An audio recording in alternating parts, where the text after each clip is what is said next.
ഇന്ന് നമുക്ക് മുട്ടയും അരിപ്പൊടിയും വെച്ചിട്ടുള്ളൊരു സ്നാക്ക് തയ്യാറാക്കാം. ഇതിൻ്റെ ഒരു പ്രത്യേകത വളരെ പെട്ടെന്ന് നമുക്കിത് ഉണ്ടാക്കിയെടുക്കാൻ പറ്റും എന്നുള്ളതാണ്. അതേപോലെ നല്ല സോഫ്റ്റ് ആയിട്ടുള്ള ഒരു സ്നാക്ക് ആയതുകൊണ്ട് തന്നെ ചെറിയ കുട്ടികൾക്ക് വരെ നമുക്കിത് കൊടുക്കാം. നല്ലൊരു ടേസ്റ്റാണ്. അതേപോലെ പെട്ടെന്ന് ഉണ്ടാക്കാനും പറ്റും. അപ്പം ഈ ഒരു മുട്ടയും അരിപ്പൊടിയും ചേർത്തിട്ടുള്ള ഈ ഒരു സ്നാക്ക് എങ്ങനെയാണ് തയ്യാറാക്കുന്നത് നോക്കാം. ഞാനിവിടെ 2 മുട്ട എടുത്തിട്ടുണ്ട്. ഈ ഒരു 2 മുട്ടയും നമുക്ക് ഒരു ബൗളിലേക്ക് പൊട്ടിച്ചൊഴിക്കാം.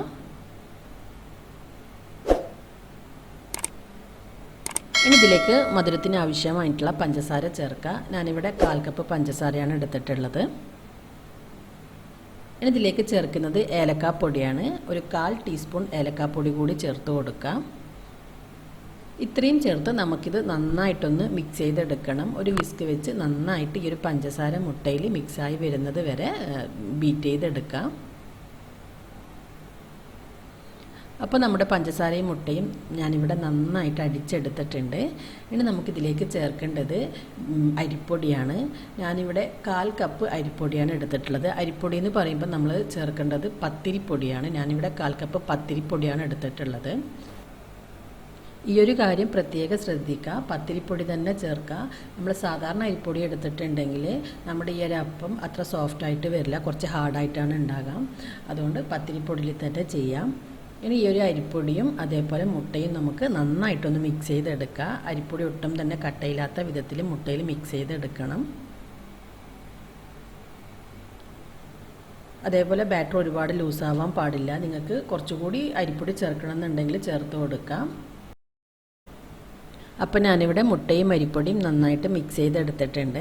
ഇനി നമുക്കിതിലേക്ക് ഒരു നുള്ളു ബേക്കിംഗ് സോഡയും അതുപോലെ ആവശ്യത്തിന് ഉപ്പും ചേർത്ത് കൊടുക്കാം. ഈ ഒരു ബേക്കിംഗ് സോഡ നിങ്ങൾക്ക് ഒഴിവാക്കണമെങ്കിൽ ഒഴിവാക്കാം. പക്ഷേ ബേക്കിംഗ് സോഡ ചേർത്താൽ കുറച്ചുകൂടി സോഫ്റ്റായിട്ട് നന്നായിട്ട് പൊങ്ങി വരും. അപ്പം പറ്റുമെങ്കിൽ ചേർക്കാം. ഇത്രയും ചേർത്ത് ഇത് നന്നായിട്ടൊന്ന് മിക്സ് ചെയ്ത് കൊടുക്കാം.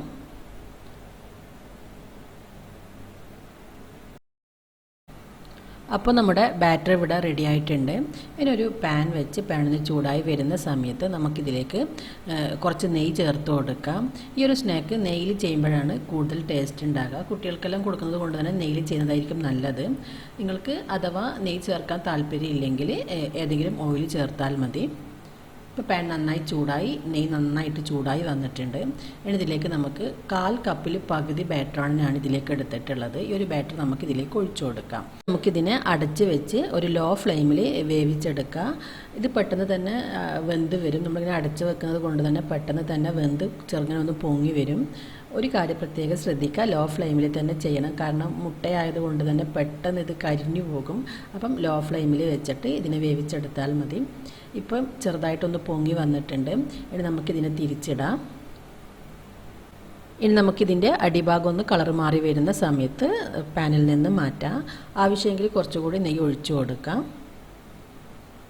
അപ്പം വളരെ എളുപ്പത്തിൽ നമുക്ക് തയ്യാറാക്കാൻ പറ്റിയ ഒരു സ്നാക്കാണിത്. നല്ല സോഫ്റ്റ് ആയിട്ടുള്ളൊരു സ്നാക്കാണ്. അപ്പം തീർച്ചയായും നിങ്ങളിത് ട്രൈ ചെയ്ത് നോക്കുക. ട്രൈ ചെയ്ത് നോക്കിയിട്ട് ഇതിൻ്റെ ഫീഡ്ബാക്ക് അറിയിക്കാം. ഈ ഒരു വീഡിയോ നിങ്ങൾക്ക് ഇഷ്ടമായെങ്കിൽ ലൈക്ക് ചെയ്യാനും ഷെയർ ചെയ്യാനൊന്നും മറക്കരുത്. നിങ്ങൾ ഇതുവരെ എൻ്റെ ചാനൽ സബ്സ്ക്രൈബ് ചെയ്തിട്ടില്ലെങ്കിൽ സബ്സ്ക്രൈബ് ചെയ്യാനും മറക്കരുത്.